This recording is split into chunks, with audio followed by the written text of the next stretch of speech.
हे भगवान, सासू माँ फोन पर है। अरे सोनिया बेटा, वो तेरे बुआ सास का बेटा है ना मिक्की, वो और उसकी बीवी नेहा तुम लोगों के घर रहेंगे कुछ दिनों के लिए। अच्छा ठीक है माँ जी। अरे ज्यादा परेशान मत होना, तुम दोनों तो नौकरी करते हो, देख लेना। वैसे सोनिया सास का फोन तो रख देती है, लेकिन उसे समझ में नहीं आता कि वो क्या करे। वो अपने पति राहुल को फोन करती है। अरे राहुल सुनो ना, मिक्की आ रहा है नेहा के साथ हम लोगों के घर। ओह, अरे क्या बात है, तो आज रात हम भाई मिलकर पार्टी करेंगे। अच्छा तुम एक काम करना, अच्छा खाने को बना देना। ओके। सोनिया को अभी ये अंदाजा नहीं था कि उन लोगों के घर जो आ रहा है वो कैसे उन लोगों की जिंदगी में भूचाल ले आएगा। अभी सोनिया ने फोन रखा ही था कि डोरबेल बजती है। सोनिया दरवाजा खोलती है कि सामने खड़े होते हैं नेहा और मिक्की। अरे भाभी भाभी, आप तो हो बिल्कुल मेरी माँ जैसी। नमस्ते भाभी, कैसी हैं? बिल्कुल ठीक हूँ मैं। आओ ना, कोई तकलीफ तो नहीं हुई यहाँ तक पहुँचने में? अरे नहीं भाभी, कैब कर ली थी ना। अच्छा वो जरा नीचे ना कैब वाला खड़ा है, 800 रुपये दे आइए ना प्लीज। नेहा चलो अंदर, कितनी थक गई हो तुम भी ना। सोनिया जिसकी शादी मिक्की की शादी से सिर्फ 2 महीने पहले ही हुई थी, उन लोगों को देखकर हैरान सी रह जाती है। जी मिक्की भैया। वो कैब वाले को पैसे देकर आती है तो देखती है कि उसके कमरे में मिक्की और नेहा का सारा सामान बिखरा होता है। आइए मैं आप लोगों को गेस्ट रूम दिखा देती हूँ। कैसी बात कर रही है भाभी, गेस्ट कौन है यहाँ? हम तो यहाँ किसी तरह मैनेज कर ही लेंगे इस कमरे में। जॉइंट बाथरूम और टीवी लगा है तो यही रूम हमारे लिए ठीक रहेगा। अब हाँ नेहा, लेकिन ये हम लोगों का मास्टर बेडरूम है। अरे भाभी कोई बात नहीं, यहाँ का गद्दा भी ना कंफर्टेबल है, एसी भी ठीक ही लग रहा है। देखिए ना, हम इसी रूम में रह लेंगे, आप फिक्र ना करो भाभी। सोनिया बेचारी कहती भी तो क्या, वो किचन में खाने की तैयारी के लिए चली जाती है।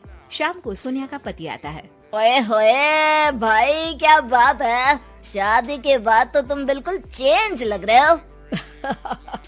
मिक्की क्या बात है भाई, तेरे तो मजे है। कब तक है तू हमारे साथ? बस देख, सेटल होने आया हूँ। तू तो जानता है छोटे शहर में कितनी कमाई होती है। हाँ हाँ, यहाँ रह, आराम से काम ढूंढ। मैं तो कहता हूँ नेहा भी पढ़ी लिखी है, वो भी कुछ अच्छा कर सकती है। अब देखो सोनिया भी तो नौकरी करती है भाई, महानगर में तो गाड़ी तभी चलती है। मिक्की को भाई की बात जम जाती है। अगली सुबह, अरे ये मिक्की और नेहा कहाँ गए? कार लेकर गए हैं तुम्हारी, बोल रहे थे शाम तक लौटेंगे। हे भगवान, ये क्या मजाक है यार, कल बता देना चाहिए था उसको कि कार ले जानी है। मैं ऑफिस समय से पहले निकलता, अब ऑफिस कैसे जाऊंगा? मैं नहीं जानती, दिन का खाना ना बाहर खा लेना। मैंने ऑफिस में आज की लीव डाल दी है। सुबह से उन लोगों के लिए नाश्ता और खाना बना रही थी, अब हिम्मत नहीं कर रही है। शाम को दोनों घर आते हैं। सोनिया और उसके पति के कमरे में जाकर जोर जोर से टीवी लगा लेते हैं। वो आज ना एक सीरियल बहुत अच्छा आने वाला है, मैं कब से उसका इंतजार कर रही हूँ। अरे नहीं नहीं भाभी, आज नहीं, आज तो कौन गाएगा गाना का फाइनल है। आज तो मैं ही टीवी देखूंगी। सोनिया गेस्ट रूम में आ जाती है। हे भगवान, कब तक ये दिन देखना है, अपने ही घर में बेगाने जैसे रह रहे हैं। सोनिया पति को फोन करती है। क्या है जी, कब जाएंगे ये लोग? अरे क्यों, क्या हो गया? अरे यार, न कमरा अपना न कार, मैं तो तंग आ गई हूँ इन लोगों से। कोई बात नहीं, मैं बुआ से बात कर लेता हूँ कि इन लोगों को किराए में कहीं कोई अच्छी जगह दिला दे। अरे डोंट वरी डार्लिंग। रहने दो, अच्छा नहीं लगेगा, कुछ दिन बाद बात कर लेना। सोनिया पति से बात करके सो जाती है, लेकिन शाम को जब वो किचन में जाती है तो किचन की हालत देखकर दंग रह जाती है। इतनी गंदी फैली रसोई किसने की? मेरे तो बस का ही नहीं इसे साफ करना। लेकिन यहाँ आया कौन था?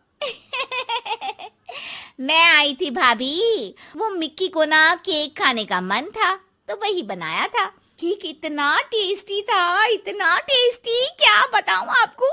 पूरा केक मिक्की खा गए, किसी के लिए नहीं छोड़ा। मुझे तो बस ना छोटा सा टुकड़ा मिला। बुरा मत मानना हाँ प्लीज। अरे नहीं नहीं, बुरा क्या मानना, मुझे तो वैसे भी मीठा कम पसंद है। सोनिया किचन की हालत और नेहा की बेशर्मी भरी बातों को पी जाती है और सोचने लगती है कि ये लोग जाएंगे कब। भाभी, वो आपकी जो रेड वाली साड़ी है ना, वो प्लीज आज मुझे दे दीजिए। मैं और मिक्की शाम को मेरी चाची के घर जा रहे हैं तो देर रात तक आएंगे। तुम्हारी चाची यहीं रहती है? तो कुछ दिनों के लिए उनके घर स्टे कर लो ना, उनको भी अच्छा लगेगा, वरना कहीं बुरा ना मान जाए। अरे नहीं नहीं भाभी, मैं ना वहाँ कंफर्टेबल नहीं हूँ। हाँ हाँ, मेरे रिश्तेदारों के साथ आप क्यों कंफर्टेबल फील करेंगे? ऐसी बात नहीं है नेहा, हम भाई एक दूसरे को बचपन से जानते हैं, हम एक दूसरे को समझते हैं। अरे तुम्हारी चाची के लिए जो कुछ तुम बताती हो उसे सुनने के बाद मैं कैसे उनके घर रुक सकता हूँ? नेहा थोड़ा अनकंफर्टेबल फील करते हुए कहती है, हाँ लेकिन सामने तो अच्छे हैं ना, हमें क्या करना भाभी कि वो पीछे क्या बोलते हैं। हाँ लेकिन मुझे फर्क पड़ता है। मैं भैया और भाभी के पास इसलिए हूँ क्योंकि मैं जानता हूँ कि भैया और भाभी मेरे पीछे मेरी बुराई कभी नहीं करेंगे।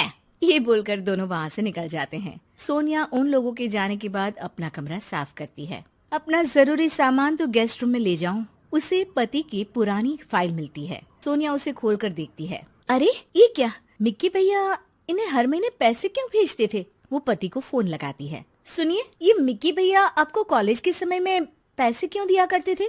उधार लिया है क्या इन्होंने आपसे? अरे नहीं नेहा, दरअसल तुम जानती हो ना कि हम लोगों की आर्थिक स्थिति खराब रहा करती थी। मिकी ने ही अपने काम में लगाने वाले पैसों को मुझे देकर मेरी पढ़ाई पूरी करवाई थी। मैं उन लोगों के घर ही रहा करता था, सारा दिन पढ़ता। मेरे खाने पीने से लेकर कपड़े तक का ख्याल बुआ और मिक्की रखा करते थे।